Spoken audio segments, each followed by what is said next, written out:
the circle of fifths is one of the most helpful guides that we have in Western music theory. It can be a really useful resource when you're just starting out in music theory, but it can also help improve your skills as a composer or as an improviser. So today I thought we might look at what the circle of fifths is, how we build it, and then 6 useful ways that we can use it. Let's get started.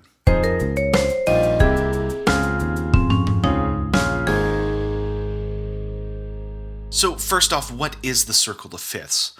The circle of fifths is a visual layout of the 12 chromatic pitches in Western music arranged in a sequence of perfect fifths, hence the name, the circle of fifths. It shows us musical relationships between pitches, keys, scales, and notes. It's a helpful guide, like I said, for composing, for improvising, for harmonization, among many other things. So how do we put it together? Each step on the circle of fifths is a perfect fifth from the previous step. So what's a perfect fifth? A perfect fifth is the name for the interval for 2 notes that are 7 half steps apart. If you're looking for more on intervals and how they work and why they're named that way, I recommend these videos on intervals that you can find here. This sequence of perfect fifths is the case for both the major keys on the outside of the circle and for the minor keys on the inside of the circle. Each key is only different from the adjacent key by 1 accidental. So what can we do with it? There are a lot of uses for the circle of fifths, and I probably don't even know all of them.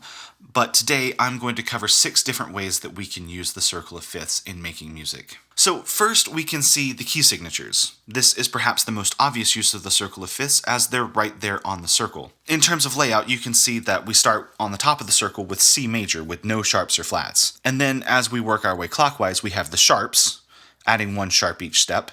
And then to the left, counterclockwise, we have the flats, adding 1 flat on each step. And then when we get to the bottom of the circle, we have F sharp major with 6 sharps and G flat major with 6 flats. Of course, we could keep going all the way around the circle with sharps, but then we would end in E sharp major instead of F major, and that's just a nasty place to find yourself. So instead, we switch from sharps to flats when we get down to the bottom because F sharp and G flat are inharmonically the same note. And because we're always adding either 1 sharp or 1 flat, we can see another relationship, and that is that the order of the sharps and flats is always the same. Each step adds 1 accidental, and the next accidental is going to be a fifth away from the previous accidental.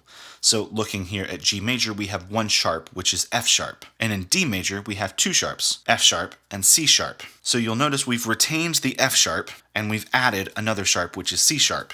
C sharp is a perfect fifth away from F sharp. Same thing with A major. We've retained F sharp and C sharp and now added G sharp. G sharp is a perfect fifth away from C sharp. The same applies to the flats as well. We have B flat in the key of F major and then B flat and E flat in the key of B flat major. So from that we can see that the order of the sharps and flats is always the same. For the sharps, that's F, C, G, D, A, E, and B. And for the flats, it's B, E, A, D, G, C, F. An interesting property of this is that the order of the sharps is the order of the flats in reverse. Because the accidentals are laid out in fifths, and because this is the circle of fifths, perhaps it makes a good deal of sense that all of the notes within a particular scale are next to each other on the circle. So let's pick a random note. Let's say this D flat down here. We can use the circle of fifths to find all of the notes that are in the D flat major scale. Now, it would be very convenient if we could just start at D flat and then work our way clockwise 7 notes, but unfortunately that's not how it works, because as you'll notice, the 7th note away is G, which is not in the D flat major scale. G flat is in fact over here.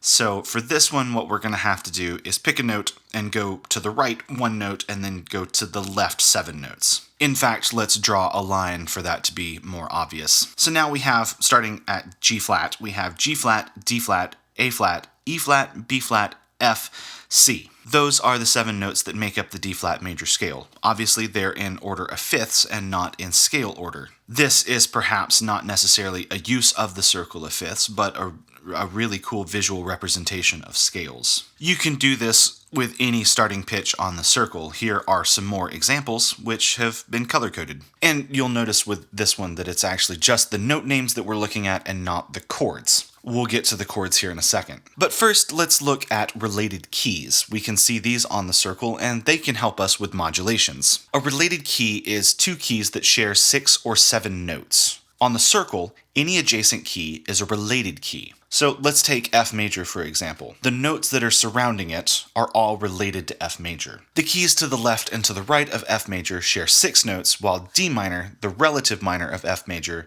shares 7 notes because they're the same key signature. These 5 related keys to F major share so many notes that they can create smooth modulations, either by common chord or common tone, secondary dominant, fully diminished 7 chord. There's a lot of possibilities.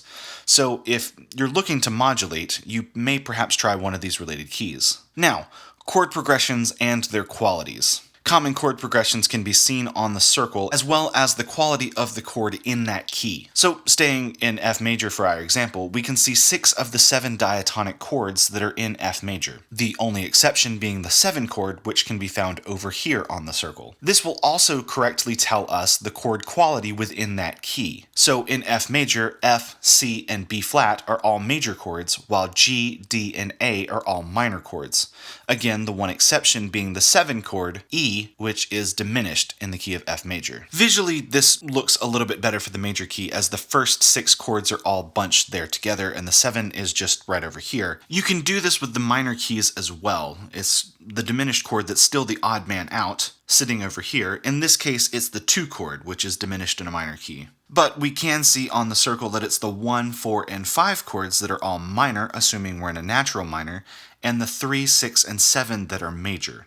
Just remember that your 2 is diminished. So this can be an incredibly helpful tool in writing chord progressions as well as improvising over certain chord progressions. And finally, let's look at tritone substitutions. A tritone substitution is taking a dominant chord and replacing it or substituting it with a dominant chord that is a tritone away. So, for example, if we were in C major, the dominant chord would be G, which we would substitute with a chord that is a tritone away from G, which in this case is D flat. We would use this particular substitution to add a little bit more color into our chord progression, effectively ramping up the tension to lead us back to the tonic. And so we can see visually that the point directly opposite on the circle is a tritone away. So in the example of G and D flat, that can be seen here in orange. But it can also work for any of the other pitches on the circle as well. And being that the tritone is an inversion of itself, there are only 6 such pairings. Any of these tritone substitutions can be used in order to give a little bit more spice to your chord progressions. So there you have it, 6 different ways to use the circle of fifths. Some really cool relationships, some really cool things to look at that maybe you haven't seen there before. Hopefully this helps you improve your skills in music theory and in composition, or in improvising, in harmonizing, or reharmonizing. There's a lot of different uses. Let me know in the comments if there's a way that you use the circle of fifths that I did not mention here. If you would like a copy of the graphs that I used in this video, they're available at the link in the description below. I also have a high-res version of these charts available at my website. Thank you so much for watching this video. If you're new to this channel, I do videos on music theory, music composition, and music history. So if you haven't already, subscribe to this channel for more videos. If you would like to be notified of when a new video has come out, make sure to join my email list, where I'll let you know about new video releases as well as other free musical resources. And if you really like the work that I do and would like to support it and see more of it, come join the community over on Patreon. Thank you so much, and I'll see you next time.